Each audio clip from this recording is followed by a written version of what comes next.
Another week is So here. Hope you guys had another some week. good progress in the last week since we saw you.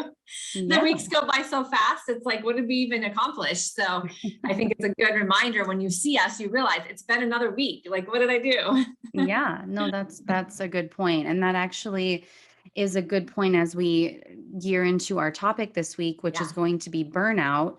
I Mhm. think that this is a really powerful topic. I mean, we could literally probably do a whole podcast around Yeah. burnout itself because there's so much good information here.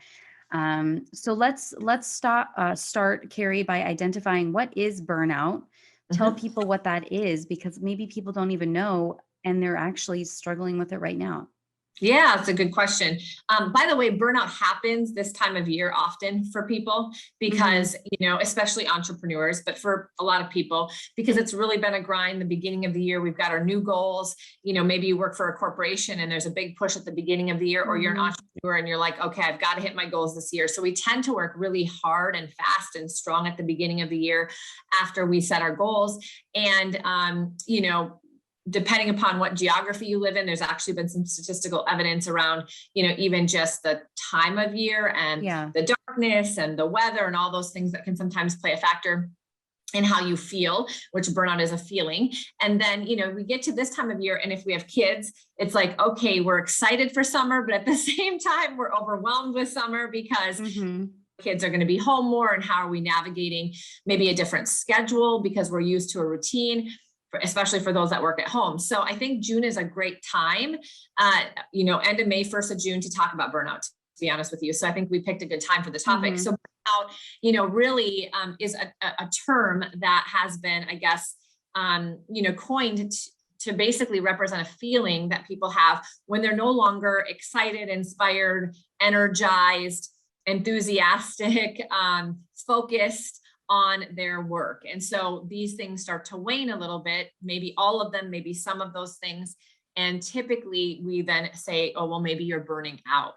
I feel burnt out. We hear that all the time. I think sometimes people say I'm burnt out, or I feel burnt out, or I think I'm burning out. And it's not really what's happening. I think that they're just trying to articulate a feeling. And sometimes it maybe is burning out. And sometimes people are burning out and they don't even know they are, right? They're thinking something else. So it's kind of an interesting thing. So, in my experience, one of the most common things, Haley, is that people think they're burning out because they're working too many hours. So the first thing they say is, I'm burnt out. I'm burning out. I've been working 60 hours a week, 70 hours a week. I'm working too many hours. I'm working weekends, whatever the case may be. That may lead to burnout, but there's actually a lot of evidence that it actually has nothing to do with the amount of time that you're working. It actually has to do with what part of you is doing it. Yeah. Oh, that's really fascinating. So what you're saying is that it's not necessarily how many hours of a week that you're working. Yeah. It's probably what you're focusing on and what you're doing during those 60 hours or 80 hours or whatever it is that you're working 40 hours. If you're doing something that doesn't bring you joy or that you really don't like doing, you're more likely to feel the burnout than if you're working an excessive amount of hours and you absolutely love what you're doing. That's right. So there are a lot of people that say, man, I could never see myself not working. I work every day. I work 80 hours and I love it. It doesn't even feel like work. You hear people say that. And so that's proof that it's not the amount of time you're spending. It's actually what you're doing. It's like, I actually read a book, and I don't even remember what book it is, so I can't quote it, but they were talking about this janitor who woke up every day, went to work, and was like singing and so joyful, and worked all these hours and had to, took on these hours. It was, I think, a janitor of a school. So that he was there for the school day, but then he did all the extra activities. And then they had sports in the evening. And sometimes they had all these things on the weekend, and he was there because he was the only janitor. And they were like, don't you just get burnt out, like coming to work and doing the same thing all the time and working all these hours? And he's like, nah, I don't get burnt out. I love what I do. And I think the reality is that many people find themselves either doing things that they don't like to do, that don't bring them joy, that stress them out, that aren't aligned with who they are. And one of the biggest ones is doing things that are not conducive to your natural strengths and behaviors. So if you find yourself being forced to be outgoing and do a bunch of things all day long that just literally wears you down and you're stressed out doing it, of course, you're not going to feel energized and energetic to get up and do it the next day. So I think that part of it is self-awareness. Like what position am I even in? Am I in the right seat on the bus? Do I like what I'm doing? But the last part of it, Haley, is what part of you is doing it. So are you doing it because you have to? Are you doing it because you want to? Are you doing it because you feel fulfilled and you know it matters and you're living out your strengths and your purpose? So that's a larger question, because a lot of people just, go into work and, check the box. I did my work. I went to the job because I have to. And quite frankly, you could work 30 hours a week and still be burnt out in that situation. Yeah. So what are the signs of burnout that our audience or listeners should be paying attention to, do you think? So I think that, if you are feeling, if you're feeling uninspired, if you feel like very low energy, if you find yourself procrastinating a ton, if you find yourself in a negative mindset, if you feel a little frustrated, irritable, negative, you're not finding the good and much in what you're doing, it's hard for you, to do that. If you wake up and you have to, force yourself to, to get out of the door, and go to work, and you're counting the minutes, until you get to leave. I mean, those are some of the most obvious ones. I think sometimes people, the less obvious ones might just be very tired, very worn out, high stress levels, maybe not taking care of yourself, because usually people that are feeling stressed, feeling more tired, aren't necessarily probably walking and doing some of the things because they feel so stressed and tired. And then a lot of people eat when they're stressed and tired. By the way, interestingly, when you are tired, when you're physically worn out, and stress actually makes you tired. It actually wears down your body. Stress makes you feel like you just ran a marathon, even though you didn't move your body at all. So you have to realize that stress actually does make you physically exhausted, that you actually crave food and you're more hungry when you're tired because your chemicals in your brain are off. So one of the number one things that you can do if you're trying to lose weight is get more sleep, which is just an interesting fact that a lot of people don't know. So what I tell people is, if you might be sleeping a lot, but you're still feeling tired and you know what I mean? And you're making poor choices, maybe in your health, that could be a sign that you're just reacting to how you're feeling about your day-to-day. If you're excited to go to work and you get energy from what you're doing, you still have energy to go for a walk and cook a good meal. But if you're exhausted because you're stressed out, and when I say stressed out, sometimes it doesn't mean like you're stressed out because you've got all this pressure. If you are a more introverted person and you have to go stand in front of people and talk all day, that is actually stress. Right. Or it could be, for me too, I don't ever feel stressed out. For me, I use Overwhelm, and I feel like it's because I have so many opportunities. I don't know which direction to go. Like for me, it's a very visual thing. I feel like I have all these doors open or all these paths that are leading me to the same mountain, and I just don't know which one to take. And it becomes very, very overwhelming for me. Yeah. And I feel blessed to have all of the opportunities. I just don't know which path to take. And so for me, that could actually lead me to feeling burnt out. And because the overwhelm, it drains you and you feel grateful. And like I said, you feel just humbled and excited that you have all the opportunities.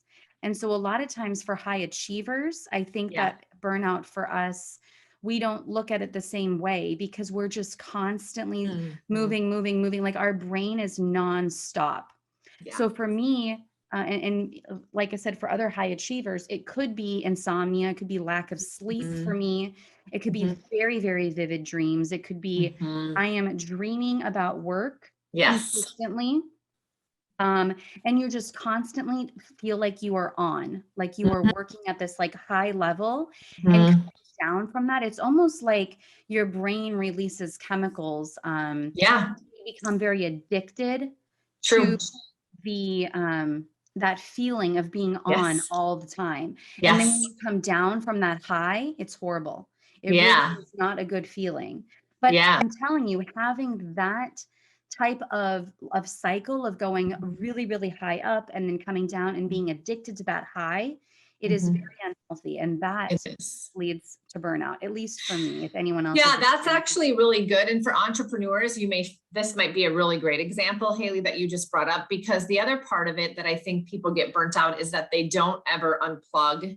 And they don't ever just let themselves be off and to unwind. And so even the people that work 60 and 80 hours a week doing what they love, they still find time because they have the energy to do it. But I think they have the peace of it too, because they're just really in their flow and they're enjoying. So they have the peace of being able to unwind and unplug a little bit and know that they're able to get right back into it. So that work-life integration is actually more important than people realize, to be able to just really, on a day-to-day basis, if not at least a weekly basis, find that time where you're not on.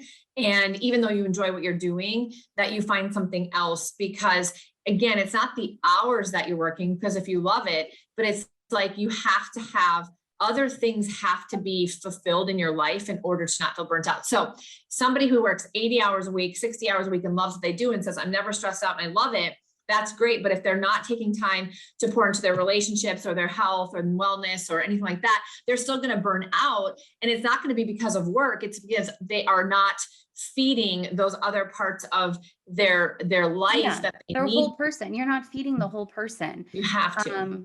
I would say for myself, I became so addicted to that high and I felt great about myself. And I felt like I was achieving so many things, impacting so many people. But when I looked around me, I was making an impact on my home, and it was a negative one, because I was only focused on myself. And we have to remember, we're absolutely not alone here. And we want to feed ourselves. We want to make sure that our buckets are full. Yes. But we also want to make sure that we're pouring into other people. Yes. And so then, Cari, what do we do, or what are some tips that you would want to provide here for people who may be experiencing burnout, but they feel guilty about stepping away? So how do you address the burnout? What are some things, if you are struggling with this, if you want to be more self-aware to what's actually like, you are feeling all of these things. Okay, maybe you can label it as burnout. What do you do now? Yeah, exactly. The labeling of it is what it is. If you don't actually do something about it, then it doesn't matter. So I think that you need to start with what source maybe is the burnout. So typically there's a few sources. One would be you're in a role that maybe isn't really conducive to who you are, and it's creating a high level of stress.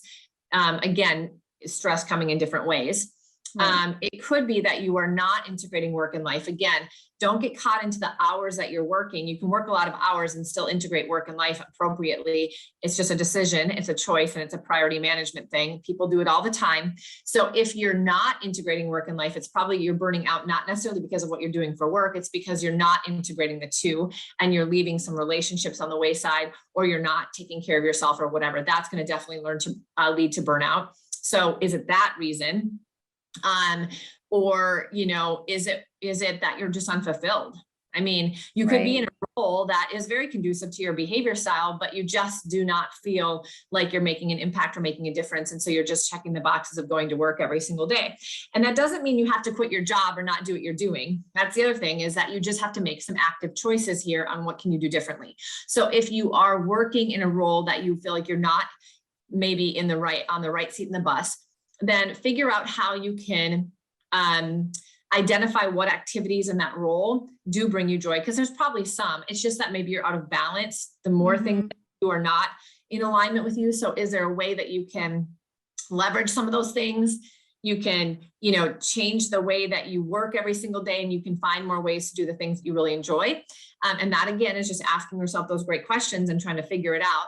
If you aren't integrating work and life, then you just need to look at your priorities, and you need to make a different, choice. And you need to just say, okay, even if I spent 15 minutes with my spouse on a daily basis, could that make a difference? Would I feel better? Would we feel better? Could I just walk around the block for 20 minutes in the morning, and would I just feel better? Whatever you're missing and how you integrate your work and life. And then the last one, if you don't feel fulfilled, well, you could be in a role where that's your excuse, but we can always do something with our life that makes us feel more fulfilled. So if we have to be in this role and we don't feel like it's ultra fulfilling, what could we do somehow in alignment with our role or our experience? Could we volunteer? Could we, if there's something else missing that you need to have some more fulfillment, what part of you is doing something that needs to, feel more alive, you can make those choices. And so sometimes it is changing your career. Sometimes it is changing your position or your company, but oftentimes we are just being reactive to our life. Right. And that doesn't change. If you're unhappy with, your current position, you really need to reevaluate. Is it the position, or is it what you're doing? Is it the people that you're around? Is it that you're not integrating work and life? Yes. If you do not figure these things out now, and you change jobs, or you change partners, or you move, or whatever it is, the change that you make, if you do not resolve what's happening internally for you, what's going to happen is this new change is just going to be a Band-Aid, really. That's right. It's going to come right back around. Absolutely. And you're just bringing the issues that you're struggling with, you're just bringing them along with you wherever you go. So that is why, you and I, we talk about the holistic approach to healing, because it's the whole person. It's healing all of us and identifying what really brings me joy, what doesn't, what's causing me the burnout in this case. If you don't fix it now, then it's just going to continue to follow you along wherever you go. That's right. And the last one I would say is, when you were talking about that high, what I think you're saying, and I think this is maybe a topic for next week if we want it to be. And so think about this, those of you watching, you are not your business. You are not your position that you have in the business or the role that you play. By the way, you're not the role you play in this earth either, a mom, a spouse. You are you as a human being, but too often we actually identify, and that creates a lot of burnout, because guess what? You're going to have ups and downs, challenges, failures, successes, all the things in business or as a parent or whatever, but that doesn't define you. And if you let it define you, you're going to have a tremendous amount of burnout, because you're going to commit so fully to it because you cannot personally be a failure. Therefore, you absolutely can't fail in business, which makes you go super hyper focused on this, and you don't see anything else around you. Or you won't take chances because you're too afraid of the failure because it defines you. You play it too safe, or whatever the case may be. So I think that is actually a really interesting conversation, because entrepreneurs, but entrepreneurs in general tend to see the business as themselves. And it's a very dangerous place to be. And you will not reach your fullest potential if you think that. That actually is a great topic for next week. I'd like to dive into comparison. Because I think that's something that led to my burnout, was my comparison to someone else who was in my role, not even on the same team as me, not even in the same state as me, but I admired her so deeply, and I strived so hard to be the same chief of staff that she was. And I just never felt like I could reach that pinnacle, because she is amazing. But for me, it was just constant comparison. I'll never be as good as she was. And the thing is that we don't have to be. Comparison is 100% the thief of joy. It is. In this case, because there's already one of her. We don't need to have two of her. I was already enough. And it has nothing to do with her. It had to do with me, right? She wasn't doing anything wrong. But we just, and I think even in real estate or whatever business you're in, I mean, how many times do we look at another real estate agent or realtor who's in our market, in our area, in the nation, in the state, and we just say, like, they're doing so well, I'm doing all the same things that they're doing, and yet they seem really happy, and I am really struggling, and I'm doing all of the things right, and yet I'm just not as successful as they are. And I think that we just, it's like we're just continuously spinning our wheels, trying harder and harder. And I think that also leads to burnout. Yeah. So if any of these things you're like, oh, that I hear that, I feel that, then good news, you're now aware. Now you have to just make sure you accept what is reality, and then you can move forward to a change. One small change at a time can make a big difference. But the shift in your mindset is the place that it starts. So Hopefully this was helpful for you if you're feeling a little bit burnt out. And we'll have a good discussion about comparison and the roles we play on this earth, and how the roles that we play are not who we are, because there is a whole bunch of things that lead to challenges for us every single day when we get down that path. Yeah, definitely. Thank you, everyone. This was a great talk, Cari. Thank you. Thank you. I'll see you guys next week.